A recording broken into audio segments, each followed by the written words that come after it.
Well, hello, everybody. Welcome to How's the Real Estate Market. I am here with the amazing Delanee Thanks. Clark-Pennington. So, how you doing, Delanee? I'm doing very well, thank you. How are you? I am doing just lovely, just lovely. So, are you on maternity leave now? I'm supposed to be. Currently, I'm 1 month pregnant, and I have 3 people like, hey, I know you're due October 28th, but we need you to list our house between the first week of November and then. I was like, okay, it's fine. So, Yeah, that's kind of how real estate never stops. So, I had another one of my agents had a baby a couple of years ago, and she actually during labor was negotiating contracts. And so it's like, what's maternity leave? You don't get maternity leave. This just doesn't stop for us. And even if the whole trick is like if you want your business to pick up, plan a vacation. literally, yeah. Plan to have a baby out, and you're going to get 10 new listings. Exactly. So I have known you for what, about 7 months now, Mhm. and I will tell you, you are amazing for Thank what you have accomplished at your age. For most people are just typically just get in this business in their late 20s, early 30s, and it's kind of like a second business for some people. But this was like your first career, wasn't it? Yes, very much so. And thank you, by the way. So I went to college to be a veterinarian, actually. So the farm and ranch side was kind of a natural transition whenever I wanted to get into sales. Uh, Right. but yeah, this is my first career path. I worked for a vet clinic for 3 years, and that was fun. Got to learn a lot, got to meet a lot of people, and transitioned over. Well, cool. So what brought you into real estate though?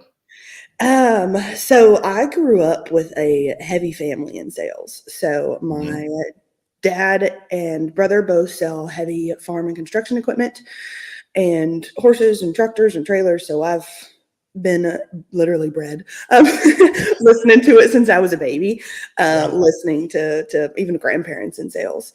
So sales was kind of an easy transition. I wanted to be a veterinarian at first, didn't get in the first time. I'm stubborn as all get out. So I was like, you know what? Let's try something else. Um, I was working for a veterinarian. She was like, yeah, I'm $400,000 in debt just because of school. Take it, that's A&M. Right. Yeah. So maybe real estate's a better path. And I immediately fell in love with it. So how did you get in with the Frank Roberts land team? So my family actually was clients of his to start with, buying and selling and flipping properties every once in a while. Um, so it was kind of a natural transition. Hey, go with the family real estate company, and of course Frank's top dog in East Texas. So Yeah. fantastic mentor program for sure. Well, yeah, Frank is really funny is that, he's 78 years old and you would never know by the amount of business that he does Mm-mm. and He's a just the rock way star. that he does his business. I mean, he is amazing. I sat down and talked to him the other day, and he was talking about his business this year, and I think he's been in the business for 30 years now. And what your team or his team, all y'all together, were number one in the world last year Mhm. in commercial land, and I mean, y'all do it all out there, and it's just amazing. In Little Terrell, Texas, y'all are just blowing it up, and it's just crazy.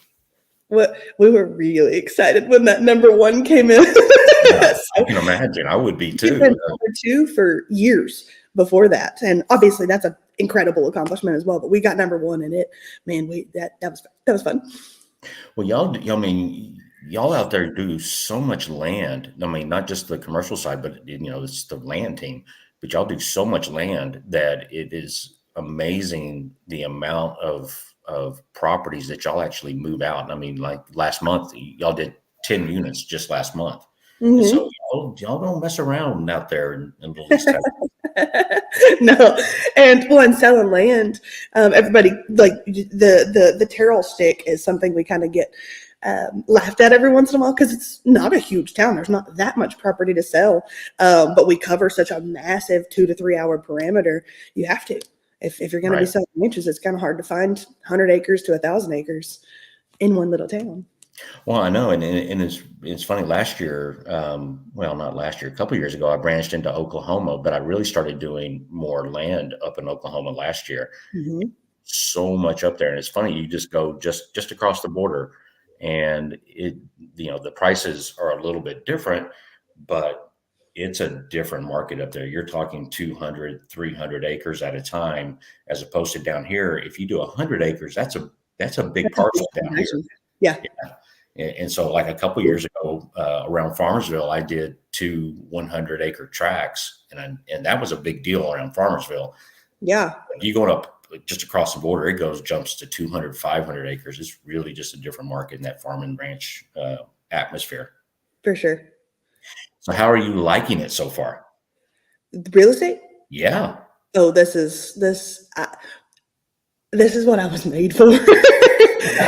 Like, I love it. I never see me ever switching career paths. The people that I'm able to touch and interact with and make a positive impact on their lives, like, just really does my soul. Well, I was going to ask you, what do you like about real estate? And I think you just answered that question right there. People all day. Oh my goodness. You do the silly personality trait things online, and every single time it's like, interaction with other people, woo, entertaining people as me. Well, it's funny. It is, I don't think I've ever seen you without a smile or a laugh on your face. And so I think that's just your personality. I mean, you have such a outgoing, bubbly personality that I think it's just you have fun. And that's what I always tell people is this business is about having fun. Mhm. It is. So It is. what do you have, like, goals that you want to go towards in your career or anything like that? Or you even thought about it? Um, I so I'd set obnoxiously high goals. Just if I can hit it, let's hit it. Yeah. Yeah. So to be honest, the number one team in the world with the Frank Roberts Land team, that's a pretty good one. Yeah. I've over the past year or two, I've actually hit a bunch of my goals, which is exciting. Very humbling because Good. but Yeah. yeah, from a goal perspective, um, being a top agent in the state would have been awesome, but we did better than that with the team. So just constantly striving to be better and better, and really specializing in making that experience better, smoother, easier for my clientele is what Yeah. I'm focused on right now. Really streamlining those processes. Cool. Well, I'm going to switch topics on you a little bit. Um, have you released the name of your baby yet? I have to family only. I really Oh, don't want to do it on Facebook until she's born, okay. just in case I have a crap. Let's change our minds last minute. I get you. I get you. I completely get it. No, and yeah, you always want to just kind of sometimes you just want to keep stuff kind of close to your vest a little bit, just in case. I'm horrified because I am so no. Yeah. I'm not a wishy-washy person, but naming a whole human is terrifying. Are you planning on having any more after this? Hopefully, yes. Hopefully. Hopefully, quickly too, which doesn't bode well for the real estate career, but it'll be fine. We'll just strap her Yeah. on my chest and roll. No, you'll enjoy it. I mean, it's a new phase of life, but I mean, it's one of those fun things that you get to see a new human grow and mature and change and see their personalities and mold them and just have some fun. It's Yeah. always fun being a parent. Hmm. And most of my clients are like, "Can you make sure to bring her to showings?" I'm like, "Sure." Okay.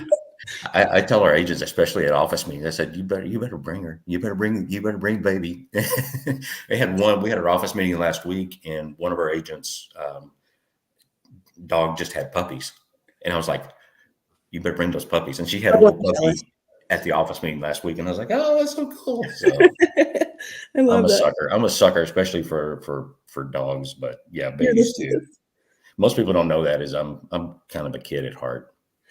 I think that's why everybody naturally loves you. Huh?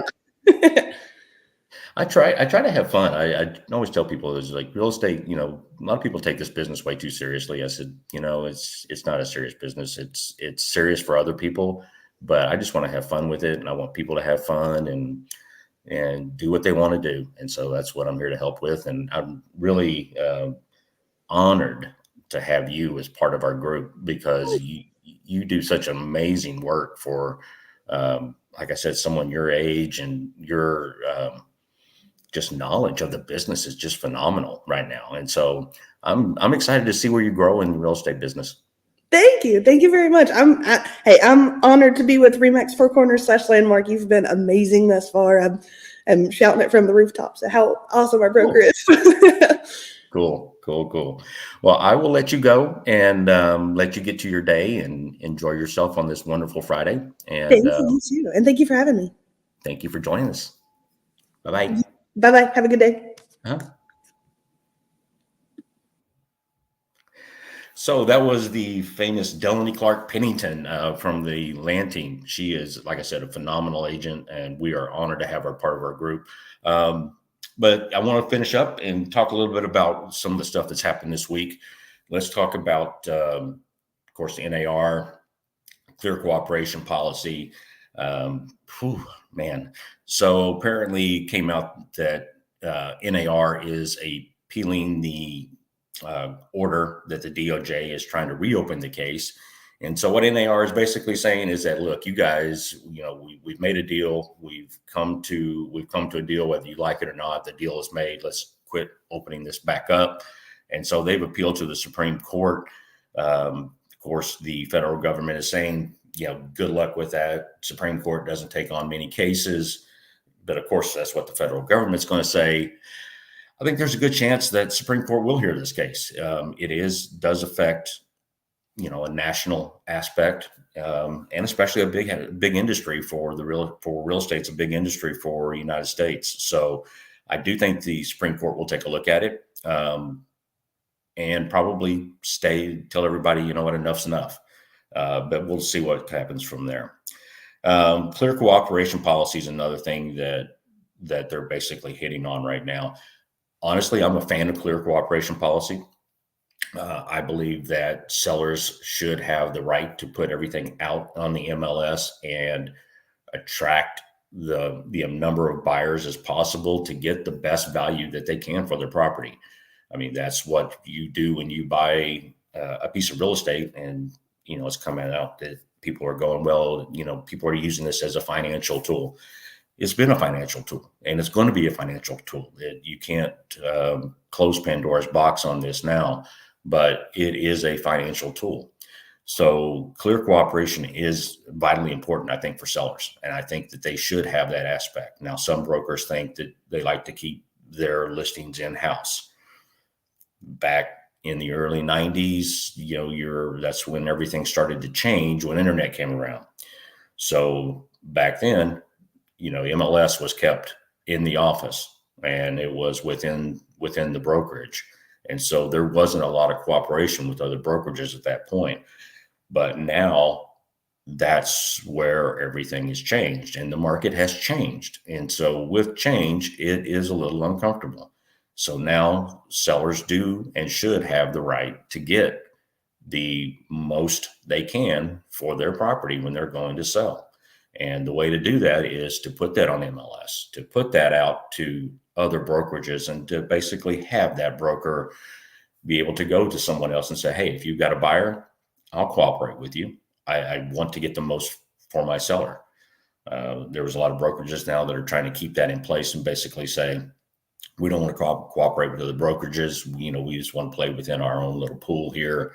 But unfortunately, I think that's going to do harm to sellers. Now, one of the aspects that hasn't been talked about is appraisals.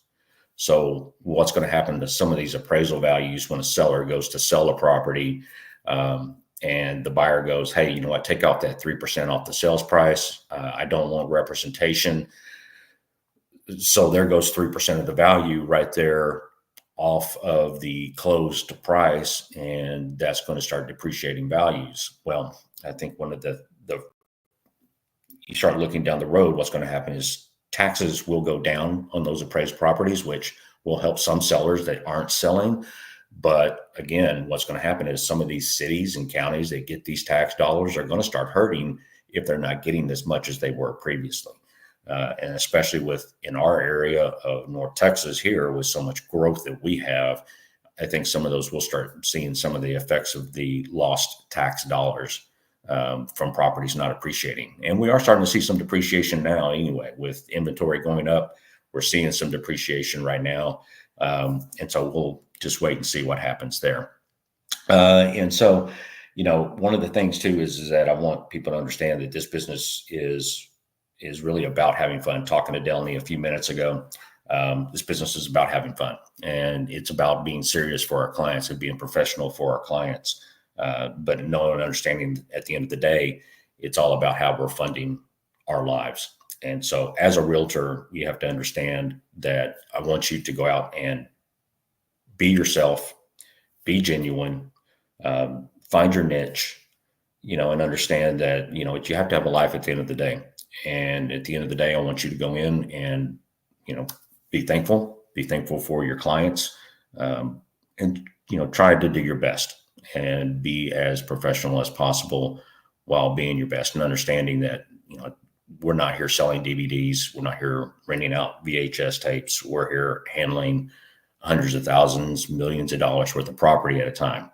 So I'm going to wrap it up. I feel privileged to have Delanee with us today. We'll do it again next week, and stay tuned. Thank you and have a great day.